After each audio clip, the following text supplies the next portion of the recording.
But yet most kids today spend 5 to 8 hours a day on a screen. The brain is constantly stimulated and the nervous system rarely gets a break. So are screens enhancing childhood or replacing childhood? And we see it as being a replacement because kids are less active, spending less time outdoors, and have less social interaction than ever before.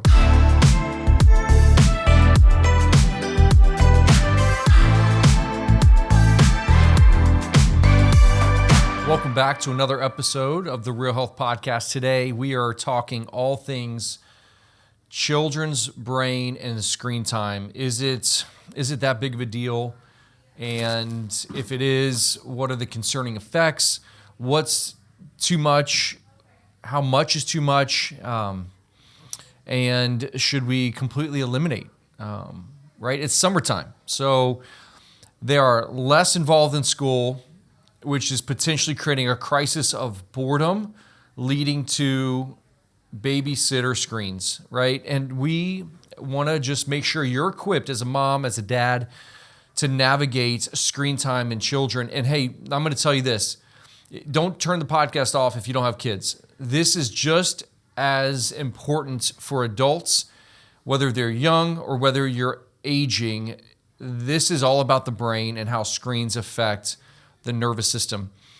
Before we dive into practical health knowledge for you today, if you are in Knoxville, June 15th at 6 p.m. at our West office, make sure you get in here and attend our brain health workshop. We're talking all things attention to Alzheimer's, neurodevelopment to neurodegeneration. It's going to be an epic course teaching you all about brain health from early years to older years. So make sure you find that sign-up link in our link tree on our Instagram page and attend. All right, let's get into it. Let's talk about, what if there is one thing affecting attention, sleep, anxiety, mood, learning, brain development. Most parents will want to know about it, and today we're talking about it. It is screens. And no, today is not an anti-technology episode. Right? I mean, you're listening to this episode on some device, or you're watching it on YouTube. And so it is not, I am not within the space of no technology, right? I mean, gosh, I grew up gaming. During the summer, I was gaming hours a day. And look at me now. So, hey, there's hope for anyone.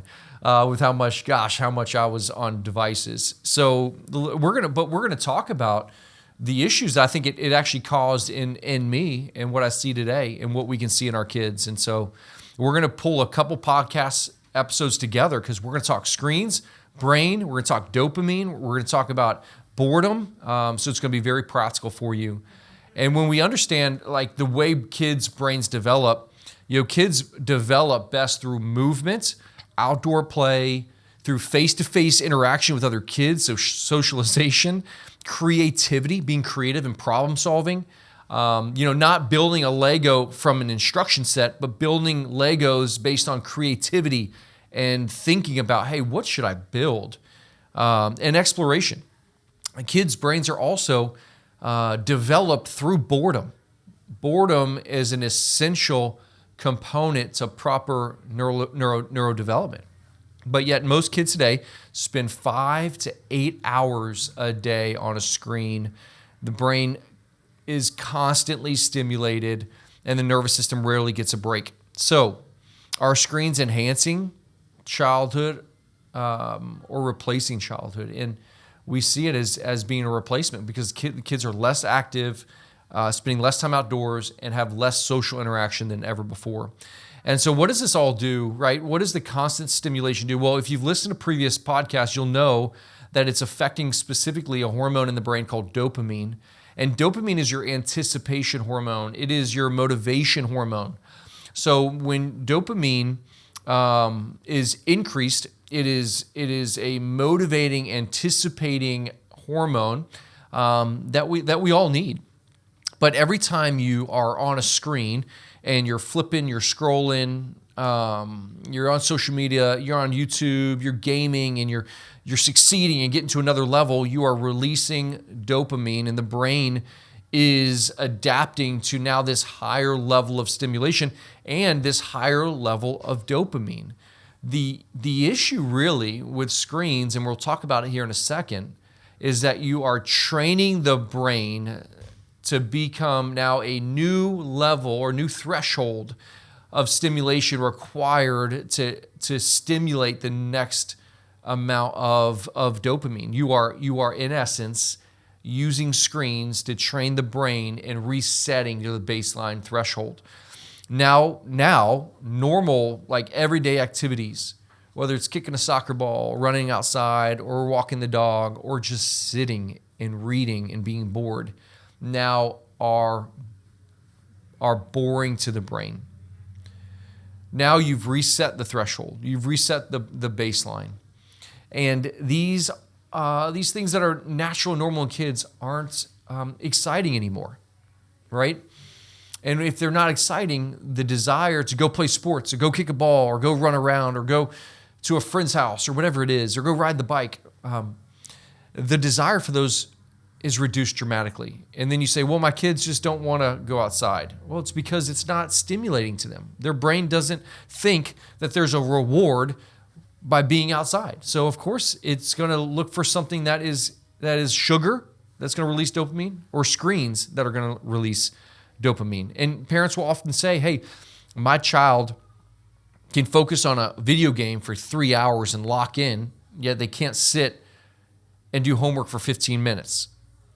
Well, that is a issue of training the brain. You have trained the child's brain to receive stimulation from other areas, and their threshold is so high, their baseline is so high that they don't know how to self-regulate. And so it's not, the child sitting there for 15 minutes and not able to do homework isn't laziness. And it's not even, like I would go as far as say, they're not even, they're not a bad student, they're not a bad kid, and they're not lazy. The problem is their brain has a new baseline to it. And we've trained that. Our society's trained that. And so the number 3 is that attention span is being trained as well. So if you look at the frame rates of movies today, I mean, it's just, I remember watching the Lego movie for the first time. I was like, I cannot believe how hyper stimulating the Lego movie was. It was the frame rates were just constantly changes, sounds and events were always happening, and explosions, and it's just so stimulating. Like if you're not used to that, it almost makes you nauseous. Yet, gosh, kids loved it. They absolutely fell in love with the movie because it met their need of threshold. And so nowadays, if we can fast forward through commercials, nowadays we can flip to the next reel. Nowadays we can fast forward on YouTube and get exactly what we want, and it's rapid stimulation. Yet real life requires you to sit down, to read, to study, to practice, to train, to learn new skills, and that doesn't come in a second. That comes in time. And so what are we doing? Are we training focus, or are we training distraction? And screens are absolutely right now training distraction. So the idea of attention deficit disorder occurring at such alarming rates, well, if we look at how kids are trained and how their brains are trained, not just with screens and sugar, then absolutely we're going to have some attention issues. Number 4, there's a sleep crisis. Kids are not getting enough deep, restful, restorative sleep. And and a lot of times, one of the issues is that they're getting blue light exposure before bed. So right before they go to sleep, they are looking at screens, and those screens are stimulating the awake cycle, not the sleep cycle. And through that, they're staying up later. They can't get into deep, restful sleep as soon as they should, and their circadian rhythms are getting jacked up. Summer can be an absolute tragedy to brains by staying up too late, seeing screens too late, sleeping in, and not being under a normal circadian rhythm clock. My suggestion is adhere to bedtime at 9, wake up at 6, 7 o'clock, whatever that the kid needs. Eliminate screens. And we'll talk about some strategies here at the end of the podcast and give you some practical solutions. But we need to look at why kids have less melatonin production, poor sleep quality, less deep sleep, less REM sleep. Screens can absolutely be a component to that. And the more that sleep deficit starts to occur, the less growth they get, the more attention issues they get, the poorer their emotional regulation, and the list goes on. So, what are some I want to give you some brain health tips for families. Now, we're going to talk a lot about it at the workshop, but if we look at the dopamine issue, the attention issue that we're training, the sleep issue that we're developing, what are ways to create some boundary around screens, and what would be my recommendation to you as a parent? And the first one's going to challenge you the most. It's kids model behavior. Kids model behavior of their parents. So they're modeling your behavior.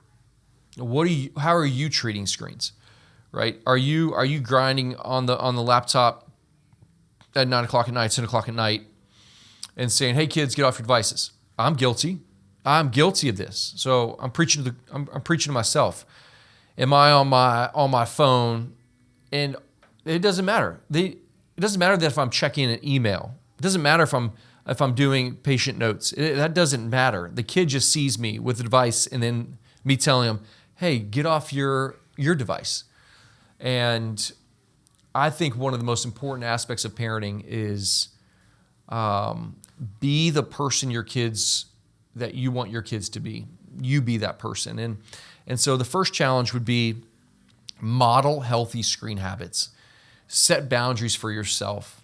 Set limits to yourself, whether that's eliminating social media or putting time limits on certain apps. That's very appropriate. If we're going to do it to our kids, I think we could absolutely do it for ourselves. So that'd be my first rule. Rule number 1 would be model healthy screen habits. Number 2, no phones at meals, no devices at meals. I think this is a major issue, and it can be such a profound change for a lot of families. But my suggestion would be no phones or tablets or devices at mealtime. Number 3, no screens an hour before bed. No screens an hour before bed. Let that body naturally get into a restful state.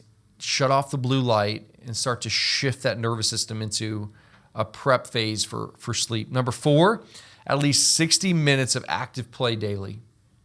Rule number 4, 60 minutes of active play daily. Number 5, allow boredom. I love when my kids say, "I'm bored." "Hey, Dad, I'm bored." I'm like, yes, the brain needs that. And then I say, "Well, hey, you can go pick up dog poop in the backyard." And then they say, "Well, I'm going to go upstairs and play." And then they find creative play, and they don't pick up dog poop. And so, hey, but that boredom is a fantastic reduction of stimulation to the brain. And then number 6, put screen limits. Listen, I think it's just very practical. I think you should do an hour a day. And that's what we do for our kids. You have an hour a day, kids. You can use it however you want, but you have 1 hour. All apps shut off in 1 hour. And so if you're looking at the rules, number 1, model healthy screens. Number 2, no phones at meals. Number 3, no screens an hour before bed. Number 4, at least 60 minutes of active play a day. Number 5, allow boredom. And number 6, put a limit to 1 hour per day. And if we do that, I really think we can help shift their nervous system into a healthy state, and we can see the changes that we're hoping to in a lot of our kids in raising non-addictive, dopamine-driven kids that are then will look for other ways to create stimulation that those devices created for them.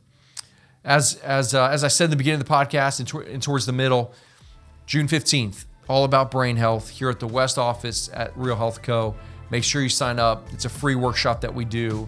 In an hour, we're going to train you all about the brain from neurodevelopment to neurodegeneration.